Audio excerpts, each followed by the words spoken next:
Just days after Booster 18's explosion, SpaceX rolled the first ring of Booster 19 into Megabay 1. The company filed an FCC request showing both the ship and booster could either return to launch site or perform water landing during Flight 12. But here's where it gets interesting. This filing directly contradicts SpaceX's earlier statement that Flight 12 would end with an ocean landing for the upper stage. So what changed their plan? Did the Booster 18 wreckage reveal something that actually accelerated their confidence? And could we really witness the first ship catch attempt sooner than Flight 13? Let's start with what SpaceX actually filed. On November 24th, the company submitted an FCC request for telemetry, command uplink, and tracking transmissions beginning January 23rd. This doesn't mean Flight 12 launches that day, but it confirms something crucial. SpaceX has an active internal timeline, and they're moving fast. The filing states both the ship and booster are expected to either return to launch site or perform water landing. That second option, the return to launch site for the ship, is what nobody saw coming. Why does this matter? Because just weeks before Flight 11, William Gersten-Mayer, SpaceX's vice president of build and flight reliability, told everyone Flight 12 would end with an ocean landing for the upper stage. He said tower catch would only happen after they build confidence in Block 3 vehicles' re-entry behavior, likely on Flight 13. So either SpaceX's plans evolved rapidly, or the FCC filing is leaving room for possibilities they're not ready to announce yet. The answer might be hiding in the wreckage of Booster 18. High-resolution aerial imagery taken after the explosion tells a story SpaceX hasn't officially confirmed yet, but the evidence is clear. A COPV, one of those composite overwrapped pressure vessels that store high-pressure helium or nitrogen for engine spin start, sits split open across its midsection. The cylindrical shell failed outward, separating along its circumference exactly how a pressure burst failure behaves. Nearby, the methane downcomer shows puncture marks consistent with shrapnel impact. This wasn't random. COPV failures are extremely rare, but when they happen, they're violent. A cracked liner, degraded composite overwrap, or failed regulator can tear through everything around it. The same type of failure destroyed Ship 36 back in June during a static fire attempt, but Booster 18 got lucky. It carried only inert nitrogen and no propellants, which prevented the massive fireball that would have devastated the Massey's test site still recovering from the Ship 36 incident. What emerged from this wreckage changed everything. The downcomer remained standing even though the oxygen tank around it was destroyed. It ended up supporting the upper methane tank after the blast, preventing complete structural collapse. That downcomer strength tells SpaceX their redesigned transfer tube works exactly as intended under extreme conditions. This tube also serves as the booster's header tank, storing propellant during return to launch site landing maneuvers. If their header tank system survived a COPV explosion and still maintained structural integrity, that's confidence-building data for attempting more aggressive recovery profiles. This explains why SpaceX moves so fast. The A2 ring of Booster 19's oxygen tank rolled into Megabay 1 just 3 days after the incident. Additional rings are following over the next several days as SpaceX stacks the rest of the LOX tank while integrating the methane transfer tube in parallel.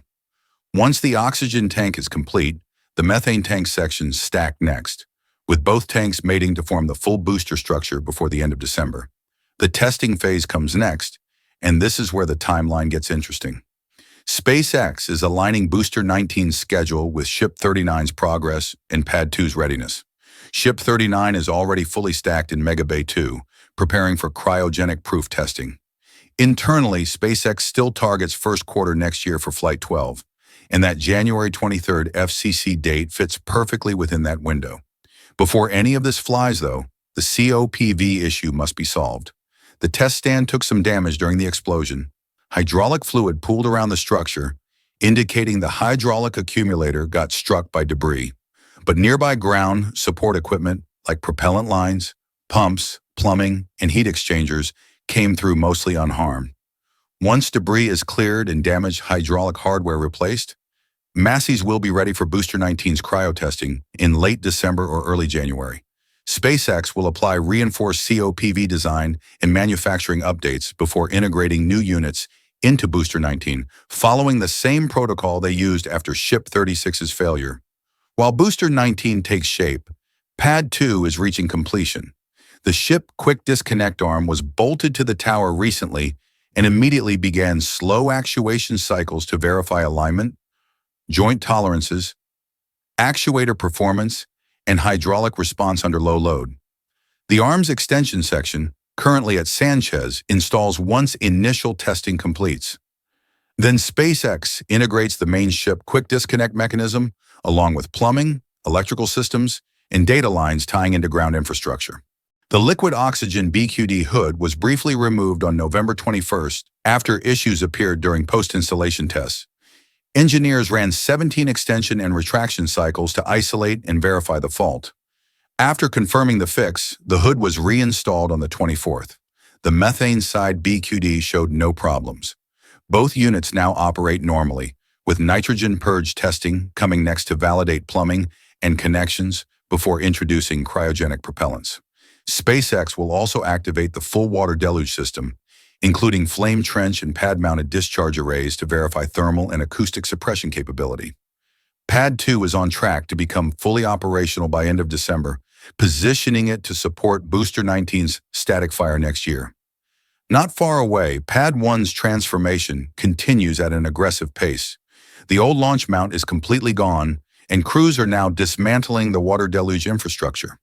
Both chopstick arms have been trimmed to match Pad 2's tighter layout, with the shorter design boosting rigidity, lowering bending loads, speeding up arm motion, and giving better precision during lift and catch operations.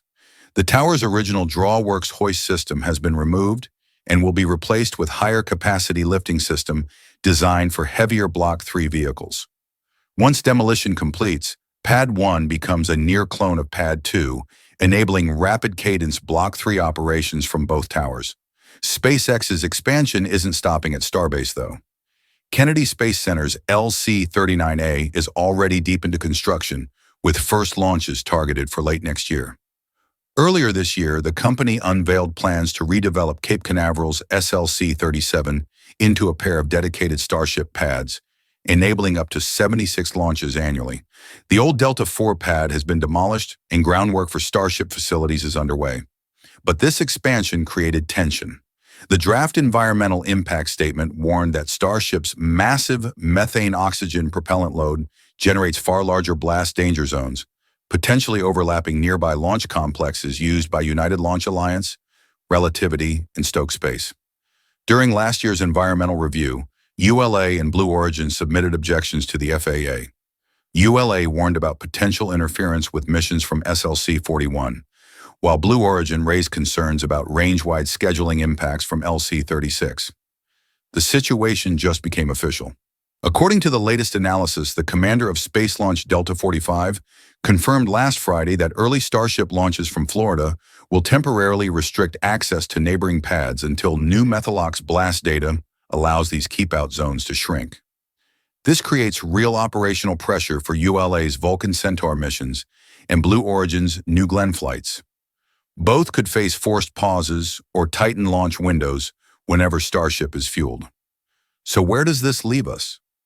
SpaceX filed an FCC document suggesting Flight 12 could attempt a ship return to launch site, contradicting their earlier statement about an ocean landing. Booster 19 is stacking faster than anyone expected after the Booster 18 explosion. The wreckage revealed something crucial. Their header tank system survived a violent COPV failure and maintained structural integrity. Pad 2 is weeks away from full operation, and Ship 39 is already preparing for cryotesting. The pieces are falling into place for a first quarter 2025 launch, but the real question remains unanswered. Will SpaceX actually attempt the first ship catch on Flight 12, or is the FCC filing just covering their options? William Gersten Mayer said Flight 13 at the earliest, yet the paperwork tells a different story. Either their confidence in Block 3 vehicles grew faster than expected, or they're planning something between those two scenarios that nobody's talking about yet. One thing is certain, the competition is watching closely. ULA and Blue Origin now face confirmed pad restrictions whenever Starship operations begin in Florida. SpaceX isn't just building rockets faster, They're reshaping how the entire space industry operates around them. What do you think SpaceX will actually do on Flight 12? Will they go for the ship catch or play it safe with an ocean landing? Drop your prediction in the comments below. If you found this breakdown valuable, hit that like button and share this video with anyone following Starship's progress. And if you haven't subscribed to Space Update 24 Hours yet, now's the time. We're tracking every move SpaceX makes as they push toward full Starship reusability. Turn on notifications so you don't miss the next update when SpaceX officially announces the Flight 12 mission profile.